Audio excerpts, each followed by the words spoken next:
Hey everyone, this is Adam Walker, Vice President of Engineering with Diamondback Firearms, and today we are going to discuss cleaning and lubrication of your Diamondback DBX. So as you can see, I have in front of me a DBX that has already been field stripped. We did a separate video on that topic, so if you have any questions about how to get it to this point, I would direct you to that video for those details. I will start by putting on my safety glasses, and then we'll just start with the lower receiver. Again, this is a fully assembled lower receiver. You should not disassemble it any further than this. And basically for cleaning, just keep in mind that the lower receiver is anodized aluminum, so you should avoid using any wire brushes or anything that's too abrasive on this. But basically all you want to do is kind of get down in here with a little rag or Q-tip type swabs and clean out any kind of gunk or buildup that you see down in there. Nothing too critical on this component cleaning wise.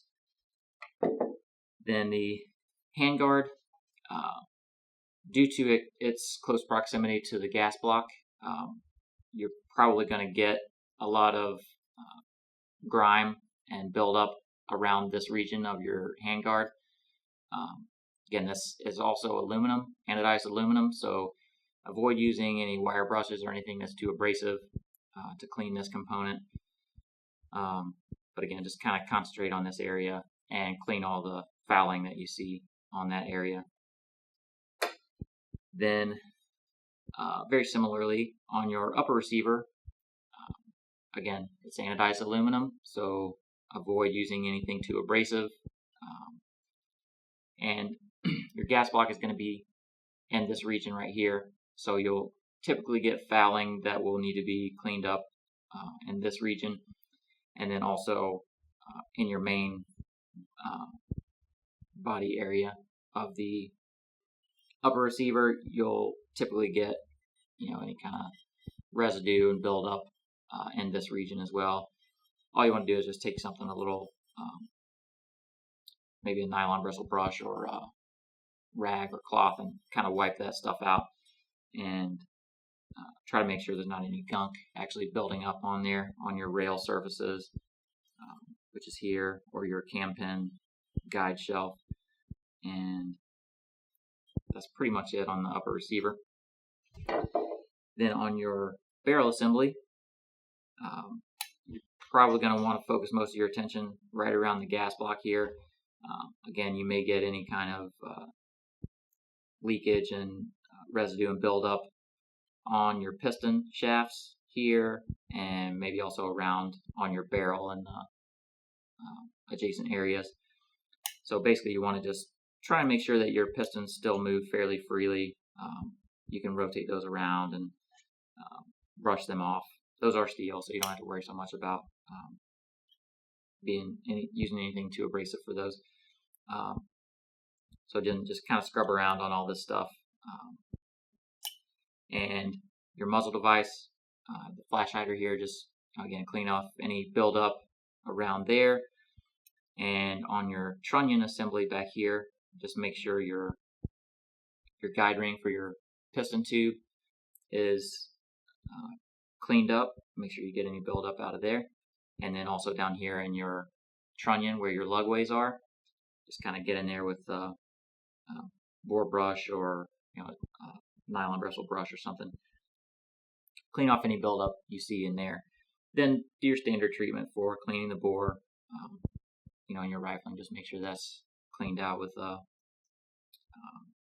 jag and some patches, or whatever your chosen, preferred method is for cleaning your bore. And I would recommend using bore solvent on that as well. It helps get some of that buildup off. The last major assembly is going to be your bolt carrier group assembly, and on here you just want to make sure that you don't have any buildup on your piston tube. That's the portion of it that runs in your guide ring here on the trunnion. Just make sure you don't have any buildup on there. You'll typically get some buildup on the front of the piston tube face here, and just sort of keep that cleaned off and scraped down. Also around your bolt head, just make sure your lugs are cleaned off, and the breech face, make sure you don't have any buildup in the firing pin hole, or too much junk captured up under your extractor. Sort of brush around behind the lugs and on the neck of the bolt here with a little nylon bristle brush or something, and make sure you get any buildup off of there. And just in general, the body of the carrier, shouldn't see too much buildup on that, but just again, wipe it with a cloth or hit it with a nylon bristle brush, and make sure your bolt head moves freely, and make sure you don't have any buildup or gunk in your cam path area here. And once that's cleaned, just put that aside. Charging handle, again, there probably won't be much to clean on this, just wipe it down. Then on your action spring guide rod, you'll typically get some buildup on the muzzle end here, so just kind of keep that cleaned off and scraped down.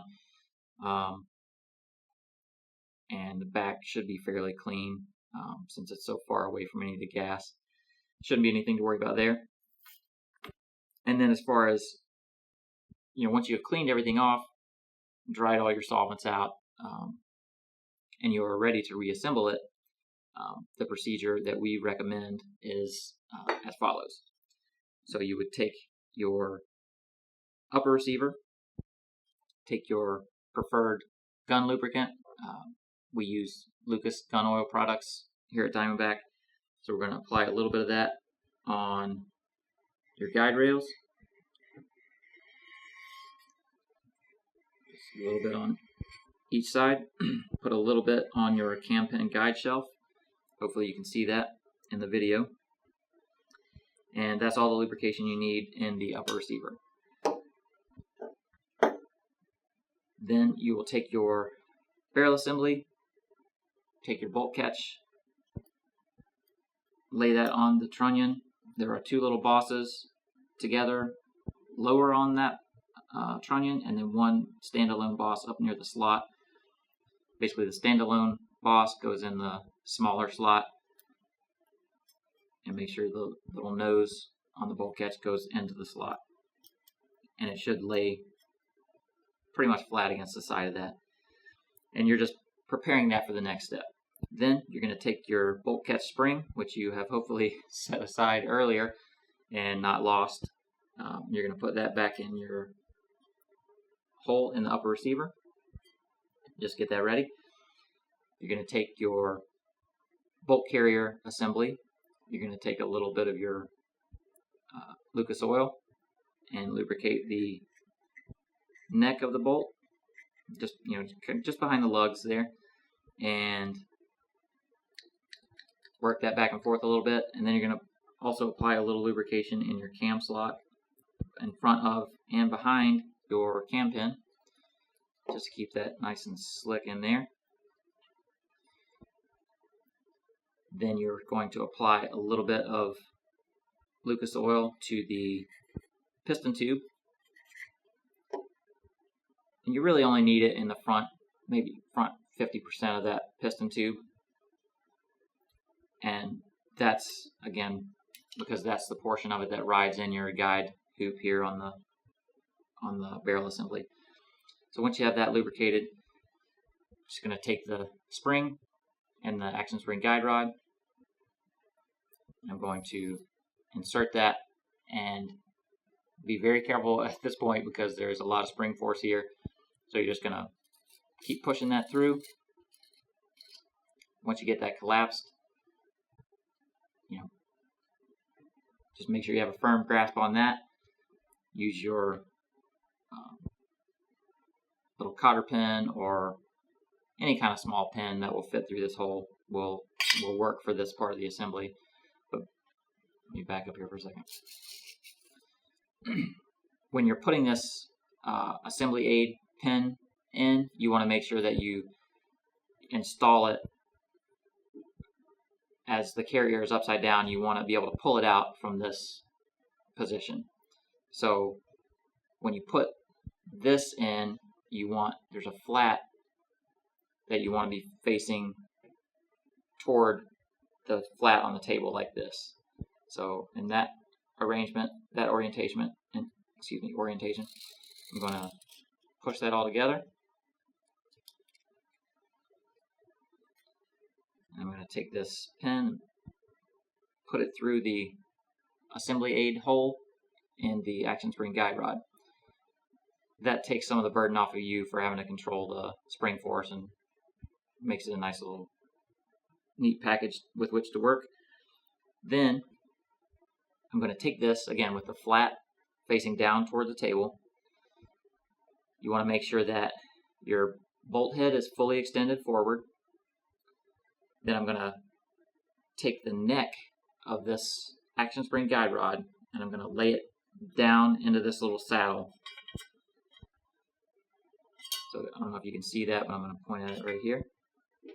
Basically there's a little seat that you can see and it has a slot in that wall. So I'm just going to lay this neck into that area right there. And it's important to keep it pointing up at about a 15-degree angle or so, kind of like this. Then I'm going to grasp the the front of the carrier without compressing the bolt head. That's important. You do not want to push on the bolt head, because if you collapse the bolt head, it puts the cam pin in the wrong orientation. So make sure your bolt head is fully forward, and then grasp the front of the carrier, and you need to do this part kind of quickly because it requires a decent amount of strength to do. So I'm going to have this ready again. I'm going to retract. I don't know if you can see that, but I'm retracting the carrier just a little bit, enough so I can pull this pin out. And at this point, this hand is holding back the full force of the action spring. So then you're going to take the barrel assembly, which has the bolt catch riding on it, and you can see that it's actuating up and down like this. So I want it to be actuated toward the top of the barrel assembly. So then I'm going to turn it upside down. I'm going to sort of fish this action spring guide rod and piston tube through the guide loop, and then make sure that the tip of your action spring guide rod goes into this hole in your gas block. So I'm going to put it on there, make sure you... Okay, once you're to this point, as long as you're maintaining the bolt catch in the actuated position, you can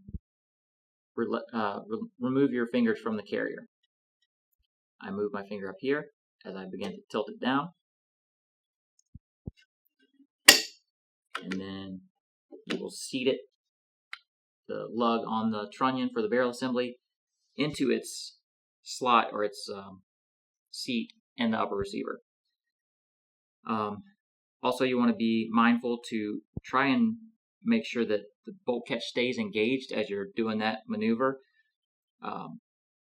Otherwise, the bolt will close and it could pinch your finger or anything else that's in the way.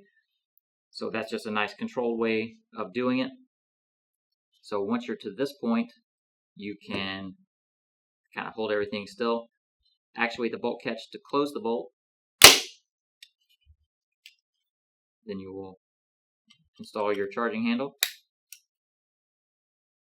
Take your handguard, sort of angle it in like this, and put it roughly into position. Now again, this is going to be kind of tight, so you're going to take and try to push it down in there. You may need a hammer to tap this closed. Basically just tap it until the front is flush. Then your upper receiver is fully assembled at that point. So then you're going to get your lower receiver, which doesn't really require any lubrication. If you prefer to put some lubrication on your hammer pivot points or anything like that, feel free to do so.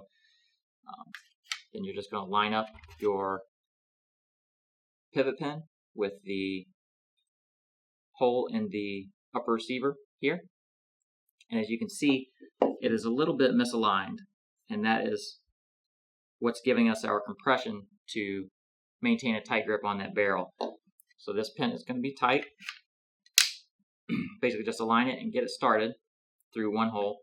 Then you're going to want to squeeze pretty tightly with this hand to close this gap. Take your hammer, just knock that pin fully closed. Just pivot it closed. Again, you're going to be fighting the preload of the barrel assembly. So you're just going to want to compress this and tap your takedown pin through until it's fully seated. And at that point, just do a function check to make sure that everything still feels normal.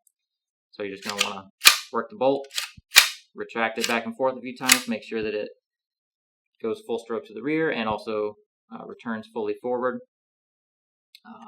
Make sure that there is no ammunition in there for this next step.